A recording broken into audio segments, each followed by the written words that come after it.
Kia ora, g'day, welcome back once again, here with some more Q&A. These ones, man, I know pretty sure I've spoken about these before, but I'm going to chunk them together because there's been an influx and there's even been these questions come up in my most recent one-to-ones that I've had with people. So, three key questions, three reoccurring questions that have been coming up.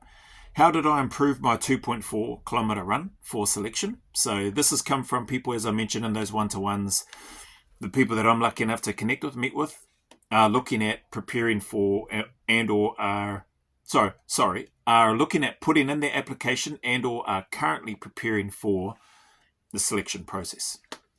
So how did I improve my 2.4 kilometre runs? How did I improve my push-ups? And how did I train for the dunes and the jerry cans? So man, I'm pretty sure I've spoken about that. I did a dedicated Q&A, I think, to that one, and I couldn't find it, but it's in there. It's in the channel there somewhere. It'll be under the Q&A and tips and stuff. But anyway, I'll try and rattle through these, so hopefully it won't take too long.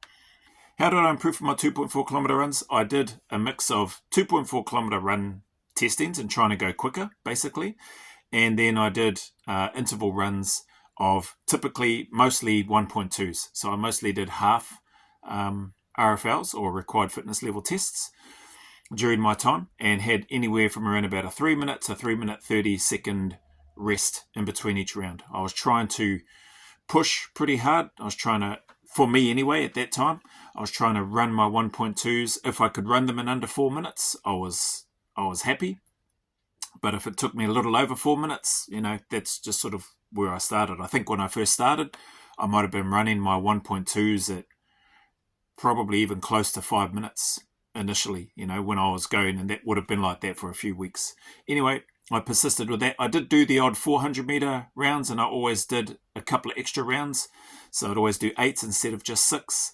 And same with the 1.2s. I typically did 4, sometimes 5 1.2s. So I was obviously running further than the 2.4 total, but I guess my thought was it's better to do more than just the bare minimum. So that's what I did. And I tried to run at the same pace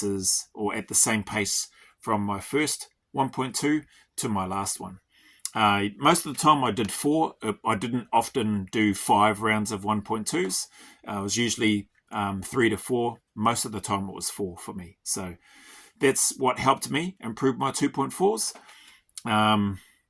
So that's what I did. I did mostly, what are those, interval runs, rep runs or whatever, and mostly at around the 1.2 mark with a 3 minute 30-second rest between each one. As I got better and as I felt more comfortable, I reduced that rest to 3 minutes. And so 3 minutes was pretty much the minimum in terms of minimum and maximum amount of time that I eventually got to from a rest perspective. Next one, how did I improve my push-ups? So for me, like at that time, I was probably comfortably doing, I'd say, 50 to 60 push-ups non-stop. So, and then if I wanted to do more, so I could go up and do around about a little over 100, but I would have to stop. So I'd have to stop in the top of the push-up position. These were never counted, by the way, in terms of on doing your RFLs and stuff. So I never once did 100. I did 50 and 60 a couple of times with regards to RFLs. But that was just because those days I was feeling okay. So otherwise I probably would have been around, I reckon 40, 45, thereabouts. That's probably where I would have consistently been. So I was no legend when it came to doing push-ups. I was okay at it and I could meet the minimum. And at that time, the minimum was 30 push-ups from an infantry perspective. So I was pleased that I could do more than the requirement. How did I improve? I don't think I specifically I didn't specifically target push-ups. I just made sure that I did them regularly. So my compulsories always consisted of push-ups, pull-ups, dips, and sit-ups. So I figured I can't help but improve in those areas because each of those things at that time were part of the RFL test after the run. So you had to do push-ups, you had to do sit-ups, you had to do pull-ups, you had to do bar dips. So those were things that I incorporated into the end of my training sessions and just called them my compulsories and then just worked through. The other thing that did help at the time was, at the time when I was going through the military, bodybuilding was all the rage. Not that I was a bodybuilder, but that mentality and that type of training was all I knew. Like, I was fresh out of high school. I didn't know how to train for pure strength or power or endurance or all that sort of stuff. Like, I had no knowledge, no theoretical academic knowledge, and I just followed what everybody else was doing. So people were doing chest and tries one day and then back and bis another day, and a number of people were avoiding legs, but arms were always in there. Shoulders got targeted as well. So I just followed and did what other people did, and then I got accustomed to doing those things. And so eventually, my bench pressing got pretty strong, and I think that's what helped with my push-ups. So did I specifically target to get better at push-ups? Did I have a specific number of what I wanted to get to? No, I didn't. All I knew was I needed to be able to hit at least 30. And if I could get to 50 or 60, like non-stop, just as per the standard, down, up, and continuously move without pausing and stopping anywhere, all the way down, arms all the way up, full extent, arms lock out at the top, then I was happy with that. I never had a set number to do 100 or 200 or whatever.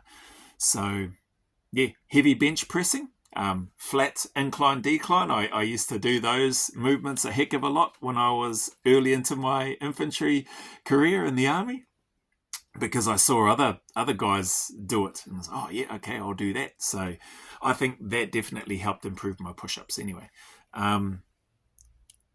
So do more reps, do more of that thing that you're wanting to get better at. Like the running, do more running. You want to get better at running. You want to get better at push-ups, do more push-ups. You want to get better at pull-ups, do more pull-ups, etc. I know there's content out there that talks about very similar sort of things. But yeah, that was the question. How did I improve?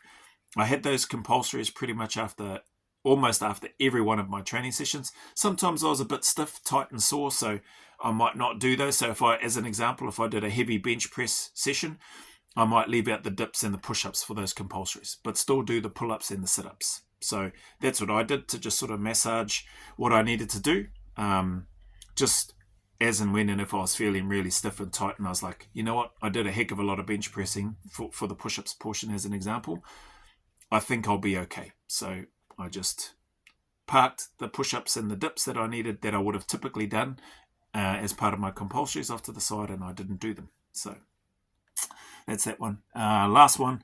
How did I train for the dunes and the jerry cans? Listen, I didn't train specifically for the dunes and carrying jerry cans.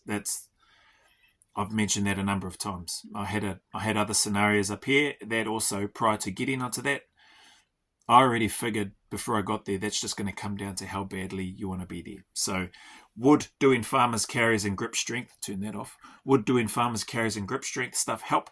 Yes, most likely it probably will help. Did I do it? No, I didn't. So there's nobody that would have seen me walking around Linton Camp with my pack and webbing, carrying a jerry can as part of my training, or let alone carrying 2 full jerry cans as part of my training. For me, I didn't do it. There may be people out there that did it, and maybe that's how they prepared themselves physically and mentally for the dunes. Nothing wrong with that. Like, that's awesome.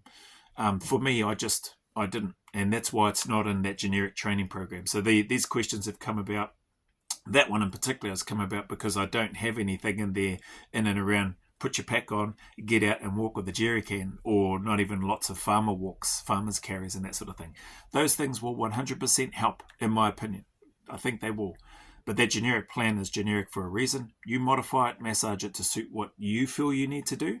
If you feel like you need to train yourself, grip strength wise, carrying the pack wise, and carrying jerry cans as part of your training, then go ahead and do it. I didn't, for me. And like I said, I don't think you'll find any 2 operators that have made it into the unit and been badged who have had identical training progression and programs in their lead up to it. There'll be some similarities, but everybody's different. Okay, so I didn't do any jerry can specific prep. So hopefully that helps answer those 3 questions. And yeah, I probably just need to do better at labeling these things. But anyway, 2.4 kilometer runs, how did I improve? How did I improve my push-ups? And how did I train for the dunes and jerry cans? So anyway, thank you very much for your time and for your support. If you made it this far, thank you. And if hopefully this helps. At the end of the day, the message is the same. Any challenges, trials, difficulties that you may be going through, keep turning up, keep staying in the fight, put one foot in front of the other, take one day at a time. Know that these miserable times will not last forever. Even on selection, those miserable times will not last forever. So stick at it and keep pushing forward. As always, go always a little further. Remember, who dares wins and who cares wins. And until the next video, there's a big mana wave coming from me to you, filled with my aroha, respect, appreciation, and gratitude for you all.